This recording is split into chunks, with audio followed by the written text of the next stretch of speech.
16 number question है, What was sent into space after Badr 1 in the sequence of Pakistan's satellite program? Pakistan के satellite programme में बदर 1 के बाद खला में क्या भेजा गया? इसमें हमारे पास ऑप्शन सी दुरुस्त है कि बदर 1 के बाद खला में पाकिस्तान ने बदर 2 भेजा। 17वां क्वेश्चन है, the word television is the combination of two words. Television दो अल्फाज का मरकब है, टेली एंड वियन। हमने इन दोनों का मतलब बताना है कि टेलीविजन का मतलब क्या होता है। टेलीविजन, टेली का मतलब होता है दूर से, वियन का मतलब होता है देखना, यानी दूर से देखना। Option B, seen at a distance, दूर से देखना। 18वां क्वेश्चन है, a genetically modify sheep produces women clotting factor in. एक जेनेटिकली मॉडिफाइड शीप इन क्या चीज़ प्रोड्यूस करती है? तो वो ऑप्शन ए है कि वो मिल्क पैदा करती है। 19वां क्वेश्चन है, the alkaline earth metals is the name of the elements of which group. Alkaline earth metals का ग्रुप पीरियोडिक टेबल में जो मेंडलीव्स ने तरतीब दिया था 1869 में, उसमें अल्कलाइन अर्थ मेटल्स का ग्रुप कौन सा है? तो वो है ऑप्शन बी, 2A।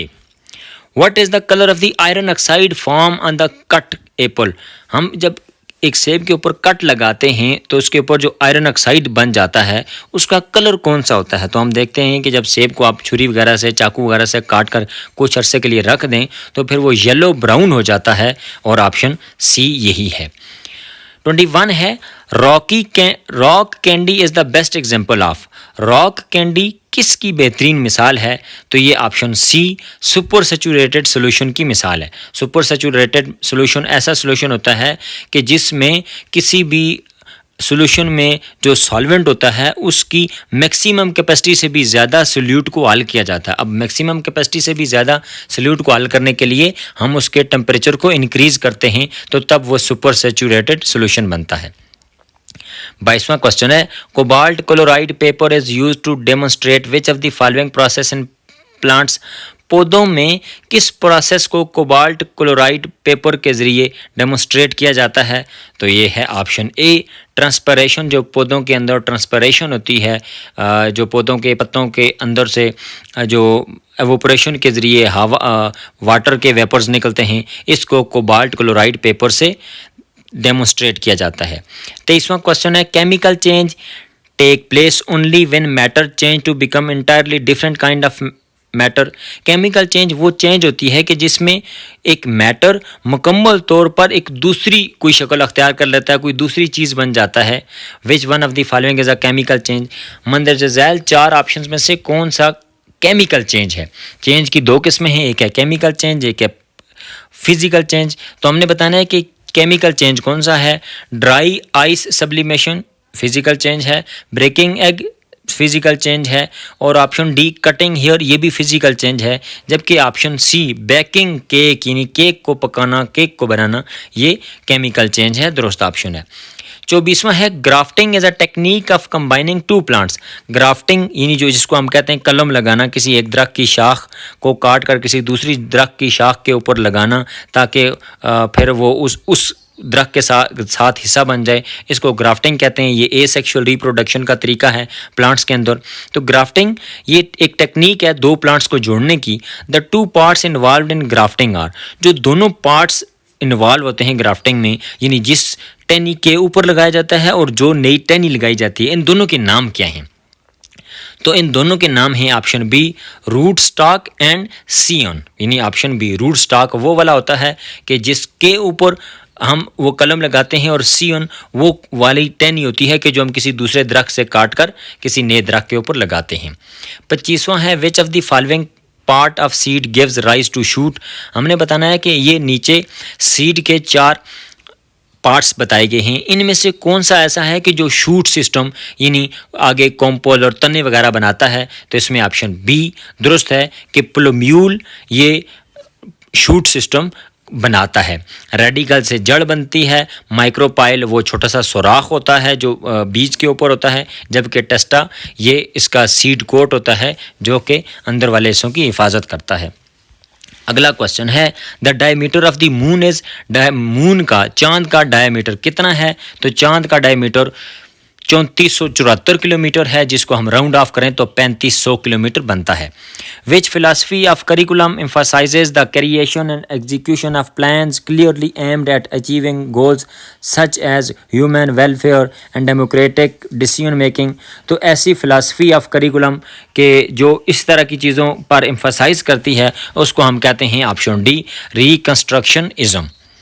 28वां सवाल भी पेडागोजी का है। Which mode of education is utilised to address both rapid growth and qualitative improvement in education standard. तो ऐसा मोड ऑफ एजुकेशन के जो दोनों यानी रैपिड ग्रोथ को भी और क्वालिटेटिव इंप्रूवमेंट को भी देखता है उसको हम कहते हैं option B non formal education.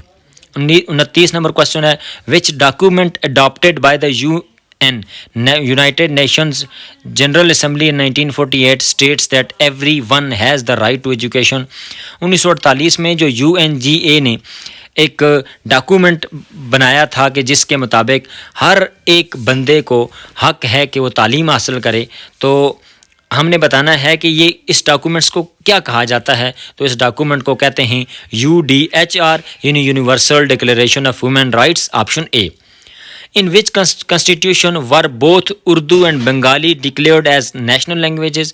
Pakistan के 3 आइन हैं 1956, 1962 और 1973। हमने बताना है कि किस आइन में उर्दू और बंगाली दोनों को कौमी ज़ुबान का दर्जा दिया गया था। ऑप्शन ए है कॉन्स्टिट्यूशन ऑफ 1948। तो पाकिस्तान का 1948 में कोई आइन ही नहीं बना था। 1962 के आइन में सिर्फ उर्दू को सरकारी ज़ुबान की हैसियत हासिल थी, जबकि दुरुस्त ऑप्शन है कॉन्स्टिट्यूशन ऑफ 1956। 1956 का जो पहला आइन था पाकिस्तान का उसमें उर्दू को और बंगाली दोनों को पाकिस्तान की नेशनल लैंग्वेज कहा गया था, जबकि 1973 में तो बांग्लादेश हमसे अलग हो चुका था, इसलिए बंगाली का जवाब ही नहीं बनता।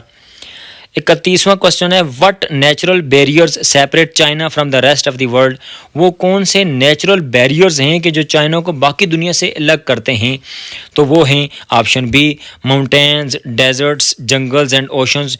कि चाइना के अंदर बड़े बड़े माउंटेन्स हैं जैसे कोई कराकोरम वगैरह, ये उसको बाकी दुनिया से दूर करते हैं। डेजर्ट्स हैं यहाँ पर जो गोबी डेजर्ट्स वगैरह दुनिया के सबसे बड़े सहरा हैं, ये इसको बाकी दुनिया से अलग करते हैं। जंगल्स एंड ओशंस भी इसी तरह ऑप्शंस हैं।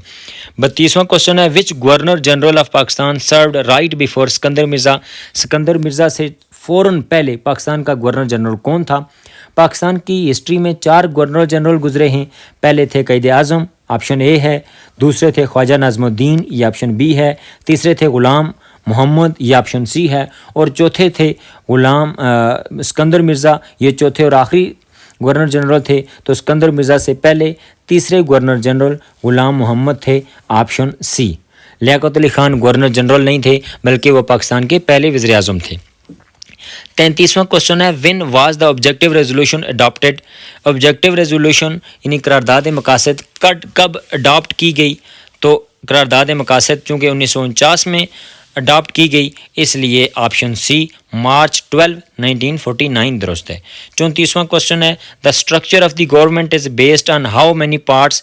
जो गवर्नमेंट का स्ट्रक्चर है, गवर्नमेंट का ढांचा है, वो कितने पार्ट्स के ऊपर होता है। तो दुरुस्त ऑप्शन है 3 पार्ट्स के ऊपर होता है। एक होती है एग्जेक्टिव, एक होती है जुडिशरी और एक होती है लेजिस्लेचर। 35वां क्वेश्चन है। How many princely states were in British India before independence.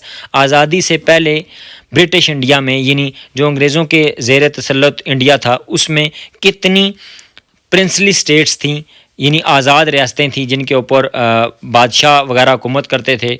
तो प्रिंसली स्टेट्स बिफोर इंडिपेंडेंस वो थी 560, ऑप्शन सी। मंदरज़ैल में से कौन से पैगंबर ने अल्लाह ताला से सेहत के लिए दुआ मांगी। अल्लाह ताला से सेहत के लिए दुआ मांगी, ऑप्शन बी हज़रत अय्यूब अलैहिस्सलाम ने। 37वां क्वेश्चन है। इमाम अहमद बिन हम्बल ने मामून और रशीद के अकीदे के बारे में क्या मौक़िफ़ अख्तियार किया। इमाम अहमद बिन हम्बल ने मामून और रशीद का जो अकीदा था कि कुरान मखलूक है, उसकी आपने सख्ती के साथ न सिर्फ इनकार किया बल्कि आपने उसके ख़िलाफ़ बाकायदा जिहाद किया। तो ऑप्शन बी दुरुस्त है कि बैत से आपने इनकार किया। याद रहे कि मामून रशीद ये अब्बासी खलीफा है और ये मुतज़िला अकायद का मालिक था। 38वां क्वेश्चन है। हुज़ूर हुक्म सल्लल्लाहु अलैहि वसल्लम की विलादत के वक्त किस बादशाह के माल के किंगरे गिरे थे। तो ऑप्शन सी दुरुस्त है, किसरा जो शाह किसरा था उसके किंगरे गिर गए थे। 39वां क्वेश्चन है, बनी इसराइल को गर्मी से महफूज रखने के लिए अल्लाह ताला ने क्या इंतज़ाम किया? बनी इसराइल को गर्मी से महफूज रखने के लिए ऑप्शन सी, अल्लाह ताला ने उनके ऊपर बादलों का इंतज़ाम किया जो उनके ऊपर साया करते थे। 40वां क्वेश्चन है, हज़रत जुनैद बगदादी रहमतुल्लाह अलैह ने तसव्वुफ़ के मसाइल पर कितनी मुख्तसर किताबें लिखीं?